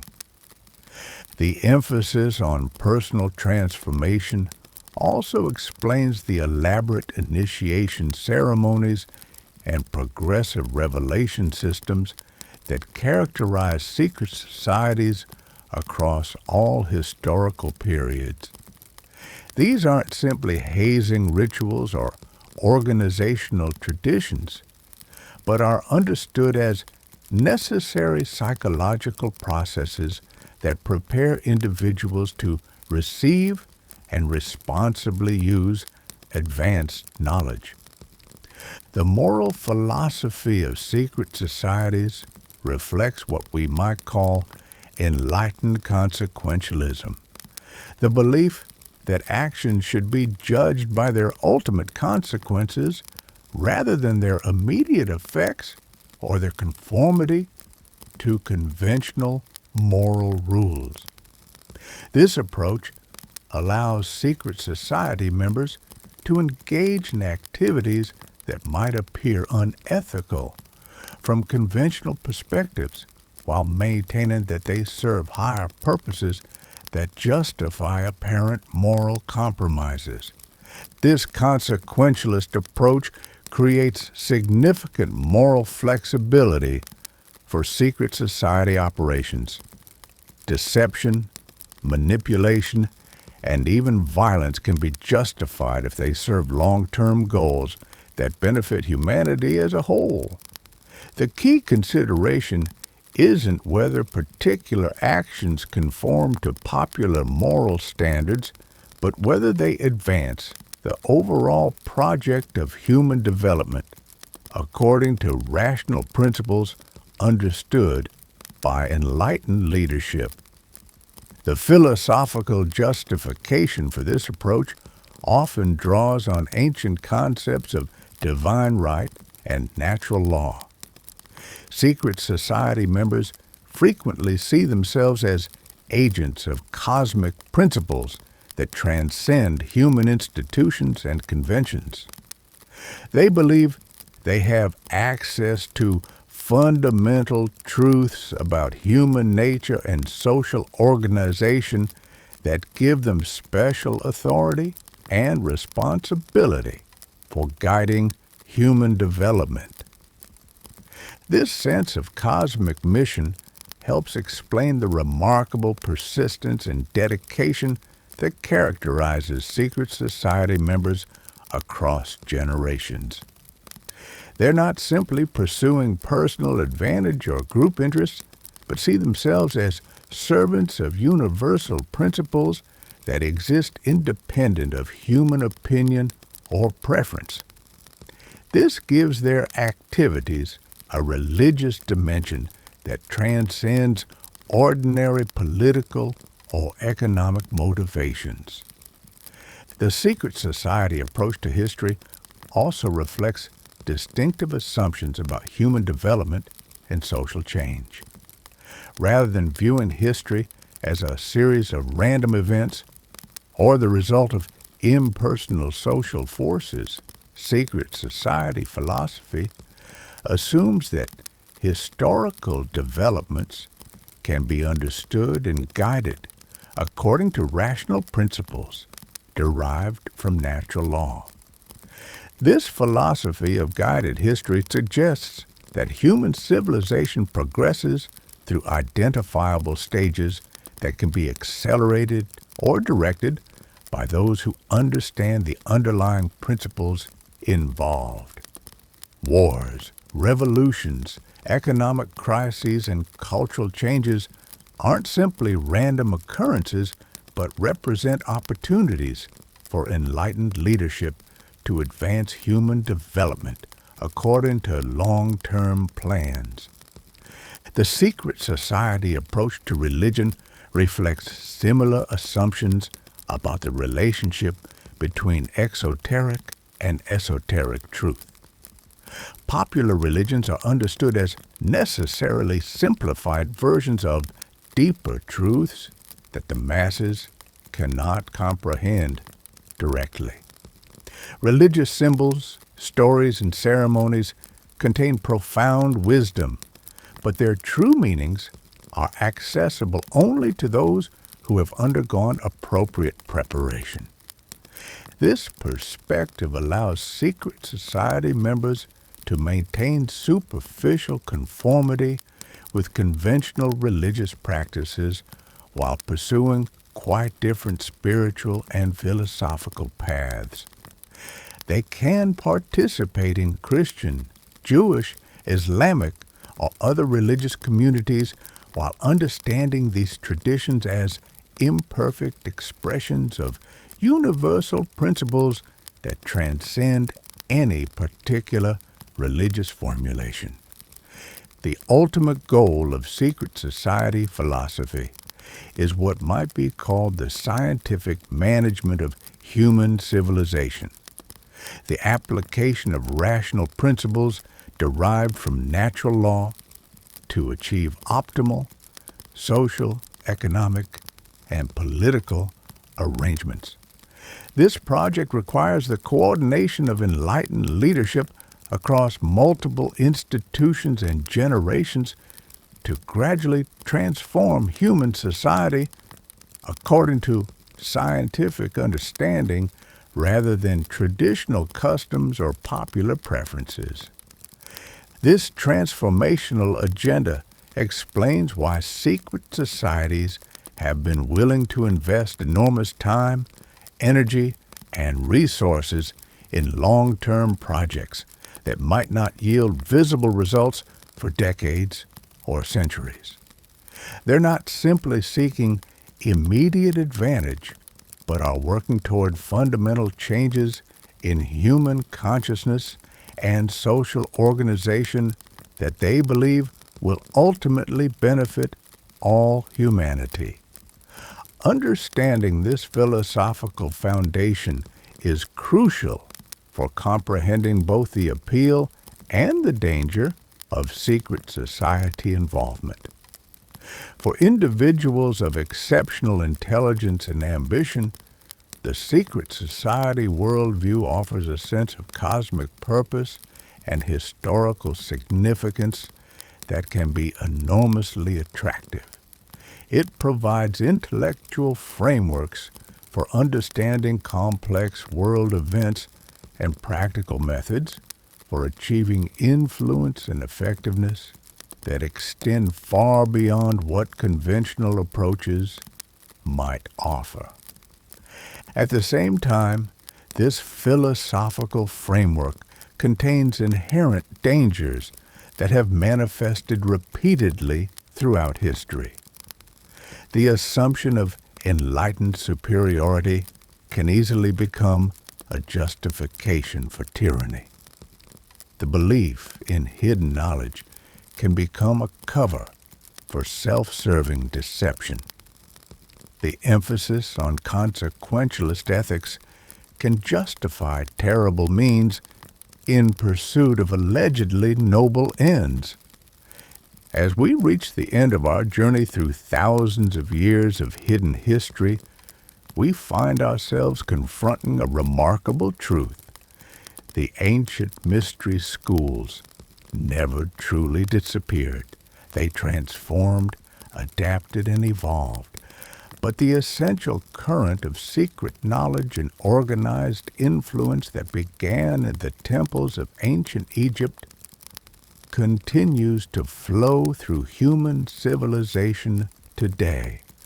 From the sacred geometry of the pyramids to the boardrooms of multinational corporations, from the initiation chambers of Greek mysteries to the private conferences of global policymakers, we can trace an unbroken line of development that spans the entire recorded history of human civilization.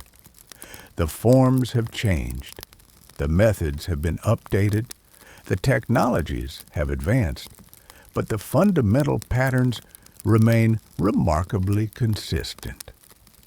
The ancient Egyptian priests who guarded the secrets of mummification and astronomical calculation were operating according to the same basic principles that guide modern secret societies.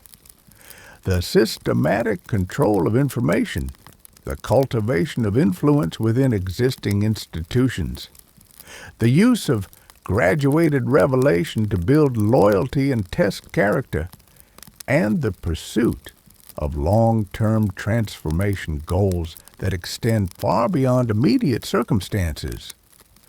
The Greek mysteries that initiated Plato and Plutarch into direct experiences of transcendent reality were using psychological and spiritual techniques that continue to be employed in contemporary secret society operations.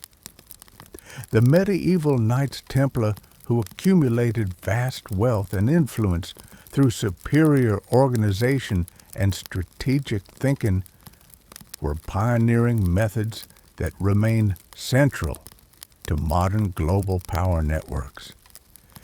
The Bavarian Illuminati represented a crucial turning point in this development, the moment when ancient wisdom traditions fully embraced the systematic transformation of human society as their central mission. Adam Weishaupt's genius lay not in creating something entirely new, but in recognizing how ancient principles could be applied to modern circumstances to achieve unprecedented levels of influence and effectiveness. But understanding this historical continuity raises profound questions about the nature of human civilization and the forces that shape our collective destiny. If secret societies have indeed wielded significant influence throughout recorded history, what does this mean for our conventional understanding of democracy, freedom, and self-determination? The answer, as we've seen, depends largely on perspective. From one viewpoint, secret societies represent humanity's best hope for rational progress and enlightened guidance. Their members include many of history's most intelligent, capable, and accomplished individuals. Their goals often align with values that most people would consider worthy: the advancement of knowledge, the promotion of human welfare, the prevention of destructive conflicts, the development of beneficial technologies. From another perspective, secret societies represent a fundamental threat to human freedom and dignity. Their operations undermine democratic institutions and popular sovereignty. Their methods often involve deception and manipulation. Their ultimate goals may serve the interests of elite minorities rather than humanity as a whole. Both perspectives contain important truths. Secret societies have indeed contributed to remarkable advances in human knowledge and capability. Many of the institutions, technologies, and cultural achievements that define modern civilization bear the direct or indirect influence of secret society networks. At the same time, these same networks have often pursued goals and employed methods that most people would find objectionable if they were fully understood.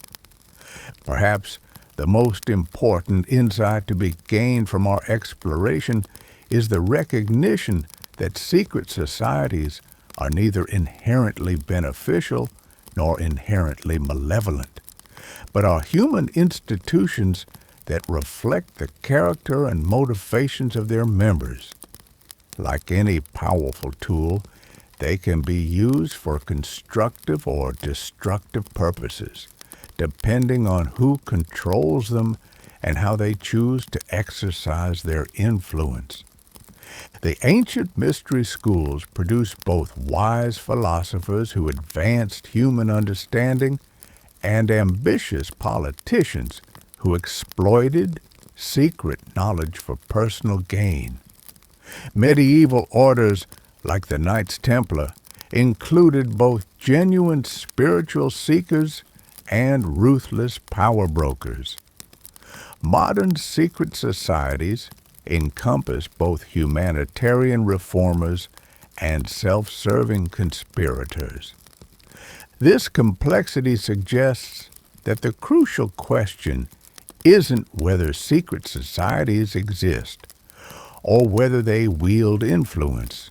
The evidence for both propositions is overwhelming, but whether their current operations serve the genuine welfare of humanity or primarily benefit their own members at the expense of broader human interests. Answering this question requires moving beyond simplistic narratives of either uncritical admiration or paranoid demonization toward more nuanced analysis that recognizes both the potential benefits and the inherent dangers of concentrated, hidden power. We need to understand how these organizations actually operate, what goals they actually pursue, and what effects their activities actually produce. We also need to recognize our own responsibilities as citizens in democratic societies. If we want institutions that serve human welfare rather than elite interests, we cannot simply assume that hidden powers will automatically operate in our interests. We must actively engage in the difficult work of democratic participation, critical analysis, and institutional oversight that democracy requires to function effectively. The ancient mystery schools taught that knowledge is power, and power brings responsibility. This principle applies not just to secret society members, but to all of us who live in societies shaped by their influence. Understanding how secret societies operate, recognizing their historical impact, and monitoring their contemporary activities are essential responsibilities for anyone who values human freedom and dignity. The current of ancient wisdom that flows through human civilization contains profound insights about human nature, social organization, and the possibilities for human development. These insights can contribute enormously to human welfare when they're applied wisely and ethically. But they can also become tools of manipulation and control when they're monopolized by small groups that lack adequate accountability to broader human interests. The challenge we face is learning to benefit from this ancient wisdom while preventing its abuse. This requires transparency rather than secrecy, democratic accountability rather than elite privilege, and ethical constraint rather than consequentialist flexibility. It requires institutions that serve human welfare rather than institutional self-interest. Most importantly, it requires each of us to take responsibility for understanding the forces that shape our world and for working to ensure that those forces serve human flourishing rather than elite domination. The ancient mystery schools understood that knowledge brings power and responsibility. In our interconnected world, this understanding has never been more relevant or more urgent. The story of secret societies is ultimately the story of human potential, both its extraordinary possibilities and its dangerous temptations. By understanding this story, we equip ourselves to navigate a world where hidden powers continue to operate while working to ensure that those powers serve the highest human aspirations rather than the lowest human impulses. The eternal current flows on, carrying with it the accumulated wisdom and folly of thousands of years of human experience. Our task is to recognize its presence, understand its nature, and guide its direction toward outcomes worthy of our highest values and deepest hopes for human civilization.